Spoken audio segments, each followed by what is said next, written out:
DGP वाले matter पे, उस मामले में आज क्या क्या हुआ सर कोर्ट रूम में? डीजीपी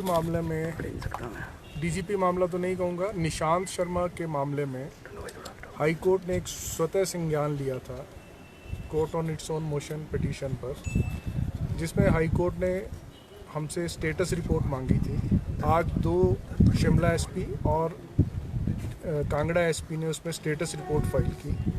उस पर जो भी इन्वेस्टिगेशन किया गया और निशांत शर्मा की जो कंप्लेंट थी उसको स्टेटस रिपोर्ट को माननीय न्यायालय के समक्ष रखा गया तथा माननीय उच्च न्यायालय ने सबसे पहले प्रश्न किया कि क्या आपने इस मामले में एफआईआर दर्ज की है। हमने न्यायालय को बताया कि जो फैक्ट्स कंप्लेंट में लिखे गए थे और जो उसके तथ्य हैं उनकी छानबीन कर हम स्टेटस रिपोर्ट न्यायालय के समक्ष रख रहे हैं।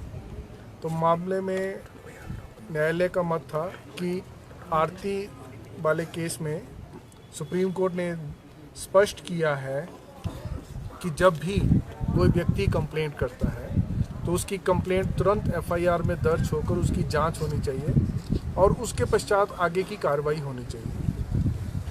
इसी मामले में हमने स्टेटस रिपोर्ट के डिफरेंट पैराग्राफ्स न्यायालय को पढ़कर सुनाए तथा अंततः न्यायालय और हमारा ये मानना था कि इस मामले में एफआईआर दर्ज करके आगे की कार्रवाई होनी चाहिए। न्यायालय ने इस मामले में एक एडवोकेट, सीनियर एडवोकेट अपॉइंट किए हैं जो कोर्ट कंप्लेनेंट की पैरवी करेंगे। न्यायालय की तरफ से न्यायालय के मित्र अपॉइंट किए गए हैं। मामले की अगली सुनवाई बुधवार को होगी।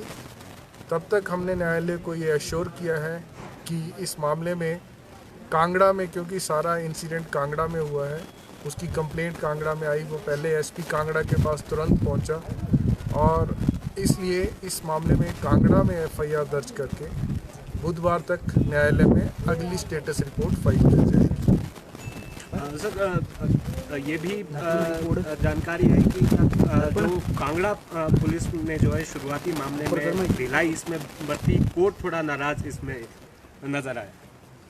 देखिए, ढिलाई बरतने और नहीं बरतने की ऐसी कोई बात नहीं है। कोर्ट ने ये कहा कि जब कंप्लेंट किसी ने दी है और उसने अपनी कंप्लेंट में लिखा है कि मुझे लाइफ टू थ्रेट है, उसने अपनी कंप्लेंट में लिखा है कि मेरी सुरक्षा की जिम्मेवारी प्रदेश सरकार की और मैं प्रदेश में असुरक्षित महसूस कर रहा हूँ। उसने अपनी कंप्लेंट में एक एलिगेशन लगाया है कि मुझे डीजीपी ऑफिस से फ़ोन आए। फ़ोन के कंटेंट क्या थे, फ़ोन पे कोई ऐसी बहुत ज़्यादा बातचीत नहीं हुई है। तो जब उसने क्रिमिनल इंटिमिडेशन की बात की है, रॉन्गफुल रिस्ट्रेंट की बात की है कि मुझे बाक्सूनाग में रोका गया कुछ गुंडा तत्वों द्वारा, और उसने गुड़गांव का भी एक मामले का जिक्र किया गया है। तो जब ये तथ्य न्यायालय के सामने आए और चर्चा में बहस के दौरान आए तो एक मत था कि इस मामले में तुरंत एफआईआर दर्ज करके एक सिटीज़न की प्रोटेक्शन होनी चाहिए। हमने भी न्यायालय को बताया कि हमने इस मामले में उसको पूरी प्रोटेक्शन दी है। एसपी कांगड़ा, एसपी शिमला लगातार उनसे बातचीत कर रहे हैं। उन्होंने कहा है, निशांत शर्मा ने कहा है कि जब भी उसे आवश्यकता होगी वो प्रोटेक्शन की, जैसे उन्होंने एक एसपी कांगड़ा को लिखित दिया है कि जब वो पालमपुर से गग्गल एयरपोर्ट आएंगे तो उन्हें प्रोटेक्शन की आवश्यकता होगी तो वो बताएंगे उनको। परंतु न्यायालय ने कहा कि आपको उन्हें प्रोटेक्शन देनी चाहिए, तो हम उन्हें तुरंत प्रोटेक्शन देंगे।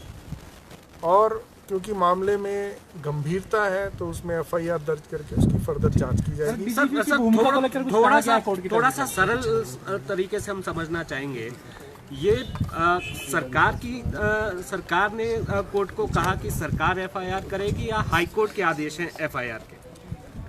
देखिए, सरल भाषा में ऐसा है कि जब आर्ग्यूमेंट्स के बाद सरकार की मेरी तरफ से एश्योरेंस दी गई है कि हम इस मामले में एफआईआर दर्ज करेंगे।